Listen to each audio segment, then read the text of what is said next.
So now it's on to Final Fantasy IV. Also the first time I played this copy of the game. That's what happens when you review games. You play them on ROMs and finish them, and then if you like the game, you buy it, and then you never actually touch it for like 2 or 3, 4, 5 years. Alright, so we can jump past the FMV and see how this 3D version of Final Fantasy IV looks.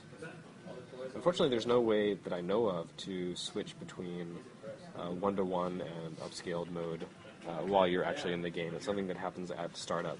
And there's actually kind of a delay when a DS game starts up. I think there's some sort of emulation or something, or the hardware switching modes. So instead of being like Game Boy Advance, or GBA on DS, where you would just tap Game Boy Advance and it would instantly boot just like it normally would for a GBA game, there's actually like about 4 to 5 seconds of blankness, and you have to hold down start and select the entire time as you're booting up to make use of that. Alright, so we're looking at Cecil's fuzzy memories of being a jerk, totally stealing the hell out of that crystal. I gotta say, this actually looks really good on this screen. It's one of the better looking 3D DS games to begin with, and everything being kind of crunched down into such small, high density pixels looks really nice. Listen to me. We did no more than what our kingdom's peace and prosperity required us to do. The Basidians knew too much of the crystal and its secrets. His Majesty deemed it so. We are the Red Wings of Baron. It is not our place to question the orders of our king. Unfortunately, playing this on 3DS doesn't improve the sound quality any. All the voiceover dialogue in Final Fantasy IV was pretty heavily compressed, so it still sounds heavily compressed on 3DS. I mean, that's just the data, you can't change that. Let's beat up some eyeballs.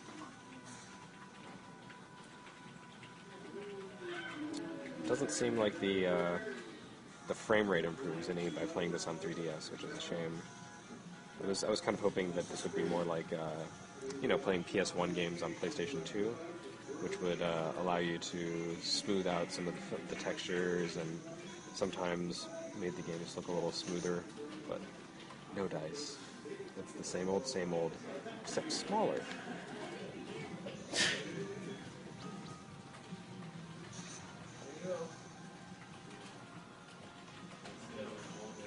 So yeah, it's still running at like 12 frames per second, but what can you do?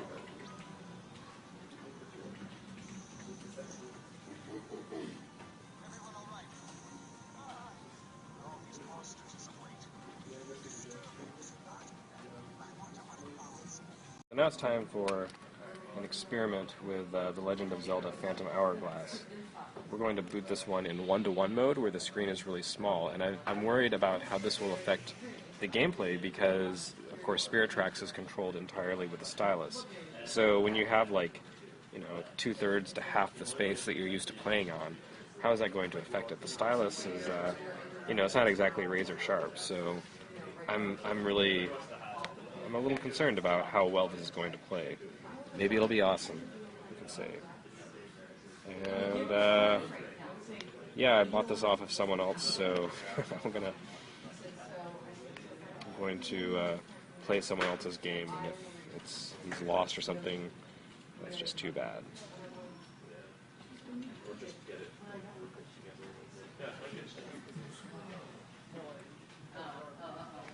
Alright, so I'm running around, and it looks like I'm in the spirit of the Temple of the Ocean King, or whatever the heck that was.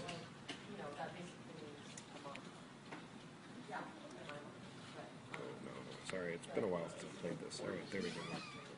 So, here's the hook shot. Oh, and right over the edge. That's awesome.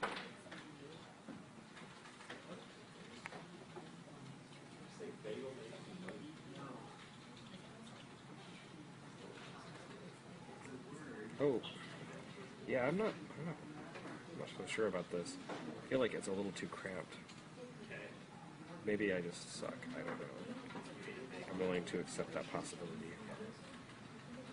Anyway, I mean, the game looks good if you if you can zoom in and see the 3D, because it's, you know, sort of a cell shaded 3D game. It actually looks really good. But yeah, I feel like I'm gonna get hand cramps trying to play with this. This is a game that's probably better on DSi XL than on 3DS. So I guess the lesson to take away here is keep your old systems, kids, if you still like DS games.